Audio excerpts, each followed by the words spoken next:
Bem-vindo ao Contracapa. Ricardo Salgado foi presidente executivo do BES até recentemente. Foi obrigado a sair antes do fim do mandato, em 2015, pressionado pelo Banco de Portugal e substituído pelo economista Vítor Bento. Tudo para proteger o BES de ser contagiado pelas dificuldades financeiras do Grupo Espírito Santo. O livro O Último Banqueiro conta a história dos 20 anos de Ricardo Salgado na liderança do BES. Um livro que resulta da investigação de duas jornalistas, Maria João Bapo e Maria João Gago, que está hoje no Contracapa. Olá, Maria João. Olá, bom dia. Ricardo Salgado é conhecido nos meios financeiros pelo DDT, dono disto tudo, como escrevem no livro. A saída da presidência executiva do BES foi de alguma forma surpreendente para vocês que acompanharam o BES durante estes anos todos? Eu acho que foi surpreendente a forma, mais do que a saída, foi surpreendente a forma como Ricardo Salgado acabou por sair do banco, quase empurrado pelo Banco de Portugal. E isso obviamente foi surpreendente, mas à luz daquilo que aconteceu também nos últimos meses, acabamos, e que cada vez vamos conhecendo melhor o que é que esteve por trás dos acontecimentos dos últimos meses, se calhar não é tão surpreendente, não é tudo surpreendente assim, não é? Percebemos que havia aqui uma tentativa de cortar a ligação que havia entre o Banco Espírito Santo e a área não financeira do grupo, e portanto isso implicava obviamente também a saída de Ricardo Salgado. Depois, por outro lado, há ainda a possibilidade de as irregularidades contabilísticas que foram detectadas na área não financeira do grupo, eventualmente algumas atuações menos que ainda há para averiguar que se houveram problemas no próprio banco. Eventualmente acho que isso também acabou por levar à saída de Ricardo Salgado. Acho que o Banco de Portugal preferiu que ele saísse antes que acontecessem processos e investigações. Ele preferia ter continuado? Eu não sei, eu penso que ele preferia ter continuado, não é? Como era tradição da família, aliás, nós também referimos isso no livro, ele é o primeiro banqueiro da família Espírito Santo a sair pelo seu próprio pé da presidência, não é? Até aqui todos os líderes familiares tinham morrido no cargo e, portanto, Ricardo Salgado é o primeiro. Eu não faço ideia se ele tinha essa ambição, isso não conseguimos perceber, se ele tinha a ambição de morrer como presidente do BES, mas ele ainda há pouco mais de um ano, numa entrevista, mostrava bastante disponibilidade para continuar depois do mandato de 2015. Ele dizia que os tempos não eram fáceis e que a crise exigia experiência e conhecimento e, portanto, mostrava-se disponível para continuar depois de 2015. E até onde podem ir, de facto, as responsabilidades de Ricardo Salgado nas irregularidades detectadas na ESI? Ele responsabilizou a família toda que tinha assento no Conselho de Administração. Sim, eu penso que no mínimo dos mínimos ele terá sempre uma responsabilidade solidária enquanto membro do Conselho de Administração, que é o último responsável pelas decisões que são tomadas numa empresa. Agora, nós não podemos esquecer que Ricardo Salgado, além de presidente do BES, ele também fez questão de dizer isso, que era só o presidente do BES e que dedicava 100% da sua vida à área do seu dia-a-dia à área financeira do grupo. Na verdade, para toda a gente, ele era o líder da família Espírito Santo. Eventualmente até ainda o é. E, portanto, acho que, obviamente, ele, como líder, poderá ter mais responsabilidade. Agora, em termos de responsabilidades de facto, de saber se foi Ricardo Salgado quem essas recomendou responsabilidades, em tua opinião, vão acabar por ser apuradas no âmbito de todas estas investigações que estão em curso? Podem ter consequências mais graves? Eu penso que sim. Pronto, é normal nestas situações de problemas em bancos, já aconteceu noutros casos, a opinião pública em geral dizer que nada acontece e que não se tiram consequências. Eu acho que no caso concreto do Grupo Espírito Santo há aqui um dado novo, que é o facto de a investigação, em primeira instância, ser da responsabilidade das autoridades de Luxemburgo.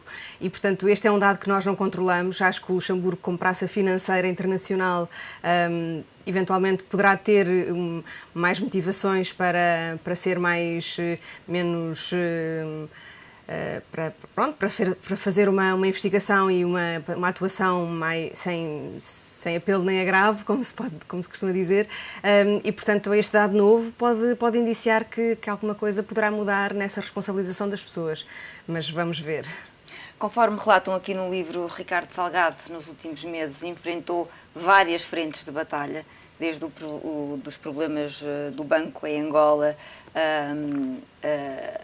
os problemas com Pedro Queiroz Pereira, mas a machadada final foi mesmo as relações com o primo José Maria Ricciardi. Sim, eu não sei se foi a machadada final, mas claramente foi o momento, ou pelo menos o acontecimento que acabou por trazer para a praça pública um conflito familiar que também não é alheio aos problemas do grupo, não é? E, portanto, acaba por ser o primeiro sinal público de que algo ia muito mal dentro do Grupo Espírito Santo e dentro da família Espírito Santo. Aliás, aconteceu uma coisa inédita, que foi o Conselho Superior do grupo emitir sucessivos comunicados para a praça pública, e, portanto, houve aqui todo este folhetim que foi completamente inédito e muito pouco habitual num grupo que é bastante discreto. Sim, isso também por si só já é quase um sintoma de que as coisas não estavam bem, não é? Esses comunicados, claramente, o primeiro comunicado que saiu foi dizendo que o Conselho Superior tinha aprovado por unanimidade um voto de confiança a Ricardo Salgado, e obviamente aí era claramente Ricardo Salgado a querer dar uma prova de vida e a dizer que eu continuo no controle da situação. E depois, ao longo dos últimos meses, nesses dias, em novembro do ano passado, houve uma sucessão de comunicados em que José Maria Ricciardi tentava mostrar que as coisas não eram bem assim e que Ricardo Salgado não estava tão seguro e com tanta força quanto fazia querer, quanto pretendia fazer ver, mas de facto depois disso, ao longo dos últimos meses, percebemos que eventualmente Ricciardi tinha mais razões do que aquelas que aparentava na altura. Voltando um pouco ao passado, citam aqui Francisco Morteira Nabo, num livro que é amigo de Ricardo Salgado, dizendo que as grandes decisões do país dos últimos 20 anos passaram por ele. Sim. Ele vai continuar a ter, de alguma forma, alguma influência, ou isso acabou de vez? Eu acho que também depende muito, é muito difícil responder de forma perentória essa questão. Obviamente, acho que ele perde muita influência com esta queda sem honra a que acabamos de assistir. Mas, obviamente, que os tentáculos e as ligações que Ricardo Salgado e que a família Espírito Santo têm são ligações de muitas décadas, de mais de um século, quase um século e meio, e, portanto, obviamente que isto não cai e não se desfaz de um dia para o outro. Agora, eu penso que é muito complicado no curto prazo, no curto e médio prazo, que Ricardo Salgado possa exercer essa influência que foi exercendo ao longo dos últimos 20 anos. E que foi enfraquecida com este governo. Aliás, também citam aqui Vítor Gaspar, que fez uma declaração pública relativamente, ou levantando suspeitas sobre a dívida do BES, ainda antes de toda esta informação ter vindo a público. Isso foi algo completamente inédito. Sim, de acordo com a informação que nós conseguimos obter de várias fontes com quem falámos, a declaração de Vítor Gaspar não foi exatamente pública, foi dentro de uma reunião em que estavam mais de uma dezena de pessoas e, portanto, foi pública para essas pessoas, mas não era do conhecimento público até agora. O que ele disse em concreto, já agora eu tenho aqui transcrito, foi: se eu fizesse declarações sobre a dívida do BES, tinha muito a dizer. E isto depois de Ricardo Salgado ter posto em causa a sustentabilidade da dívida portuguesa. Sim, Vítor Gaspar obviamente não gostou, era uma altura em que Portugal estava a preparar o regresso aos mercados e obviamente que ouvir um banqueiro, e o banqueiro eventualmente mais prestigiado e mais poderoso do país, em junho, no início de junho de 2013, pôr em causa a sustentabilidade da dívida, poderia implicar também pôr em causa o regresso de Portugal aos mercados, e obviamente Vítor Gaspar não gostou e fez questão de deixar claro que não tinha gostado. Nessa reunião em que Vítor Gaspar fez essa declaração, o Ricardo Salgado não estava. Esse recado foi dado ao braço direito de Ricardo Salgado, Amílcar Moraes Pires, o candidato que ele quis como seu sucessor, mas que acabou por também não ser viabilizado pelo Banco de Portugal e pelos outros acionistas do banco. E depois Ricardo Salgado terá feito um telefonema para Vítor Gaspar pedindo desculpa. Eu acho que é curioso que este episódio hoje em dia também ganha uma nova importância. Por um lado, porque significa, como estavas a dizer, que há uma mudança claramente de postura do governo face à banca e face ao banqueiro mais poderoso do país até então. E por outro lado, também pode ser visto hoje em dia como um sinal de alerta sobre a situação do Banco Espírito Santo. Não é possível afirmar categoricamente que Vítor Gaspar tinha informação que lhe permitia sobre este problema que agora estamos a assistir e que estamos a conhecer em profundidade, mas na verdade essas declarações sobre a sustentabilidade da dívida do BES foram quase premonitórias, no mínimo. Portanto, Ricardo Salgado sempre cultivou as relações com o poder político. Aliás, ele próprio disse que o BES era o banco de todos os regimes. Sim, ou pelo menos que tinha convivido bem com todos os regimes, da monarquia à república, ao Estado Novo e também ao pós-25 de Abril. Ele deu-se especialmente bem com José Sócrates. Havia ali um entendimento especial. Eu penso que, além de uma cumplicidade e de uma proximidade pessoal, havia sobretudo uma ideia comum sobre da forma como devia ser feito o desenvolvimento do país. E, portanto, ambos acreditavam que Portugal devia apostar claramente nas obras públicas e nos grandes investimentos e isso aproximava-os. Ele era a favor do TGV, do novo aeroporto? Sim. Também porque isso era bom para o banco? Eu penso, obviamente, que isso era bom para o banco e, obviamente, que também seria por isso que Ricardo Salgado defendia esses projetos. Mas eu penso que a defesa desses projetos era feita mesmo com convicção.